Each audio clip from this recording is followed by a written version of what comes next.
Otan karkaş kımağında ya. Dünük zopiyanımda bağı. Bana bağı şikağıyla mayak tatı. Şikağıyla kilip, körüp. Bir hotendeki bir ağaynsiga. Appa diyeceğim aygırını bana. Oğlak menemse özünün kat yürüştürü bağı. Ay, bugün joğantaysı. Vekşikin ama göğünen kara. Jügüreyme deydi. Kara. Ayma jürek tımırını basayla. Mayak moyta ayak bir çaptırıp vereyim. Bana bugün joğantayısın buldu. Koyta bana. Kara ama surat ne? Hoteninin balları karkaştın ha? Gördün mü? Maşinçi ola tez. Amdadaş asta yaksıyla ben pekre.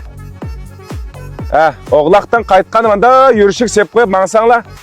Canının rahit de ha. Bana. Maş yürüşte.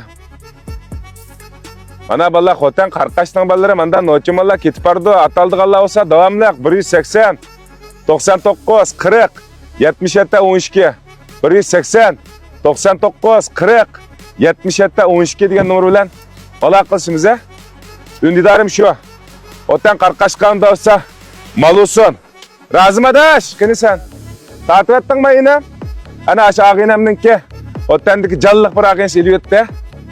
Öz kelip, körüp, yartıp bana bugün çüştünken amançılık olsa hoten karkaşkı basımız.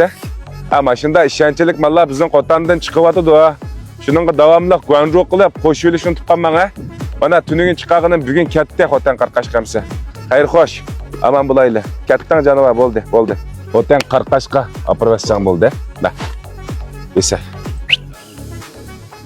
Bana beslep kette. Ataldık Allah devamlı 180 99 40 77 12 180 99 40 77 12 degan numarını önde dargaca alsаңlar, qorarыңlarning oldig'icha har xil atlarni yetkizib berma. 记得点赞关注哦。